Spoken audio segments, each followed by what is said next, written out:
উসমান ইবনে আফফান রাদিয়াল্লাহু তাআলা আনহু বলেছেন, রাসূলুল্লাহ সাল্লাল্লাহু আলাইহি ওয়াসাল্লাম বলেন, তোমাদের মধ্যে সেই ব্যক্তি সর্বোত্তম যে নিজে কোরআন শেখে এবং অপরকে শেখায়। হাদিস সহিহ বুখারী। আল-আকসা ফাউন্ডেশন কর্তৃক আয়োজিত পঞ্চম বার্ষিক কুরআন তিলাওয়াত ও ইসলামী সঙ্গীত প্রতিযোগিতা 2025। উক্ত প্রতিযোগিতাটি অনুষ্ঠিত হতে যাচ্ছে আগামী 15ই মার্চ রোজ শনিবার। স্থান উত্তর ধোবাকল বালাপাড়া জামে মসজিদ, লাহাটি পার্বতীপুর। উক্ত আয়োজনটিতে মোট 5টি বিভাগ রয়েছে। মেয়েদের জন্য 1টি, ছেলেদের জন্য 4টি।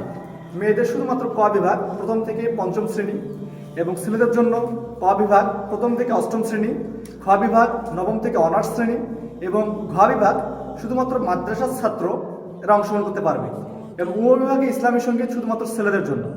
আমাদের এই উক্ত প্রতিযোগিতাটিতে আপনারা যারা আছেন অংশগ্রহণ করার মতো সামর্থ্যবান তারা অংশগ্রহণ করুন। আমাদের এই কোরআনের আয়োজনটিকে সফল করতে আপনাদের দোয়া এবং আর্থিক সহযোগিতা আমাদের একান্ত কাম্য। আমরা আশা করছি আপনারা আমাদেরকে আর্থিক সহযোগিতার মাধ্যমে এই কোরআনের আয়োজনটি সফল করতে সার্বিকভাবে সহযোগিতা করবেন।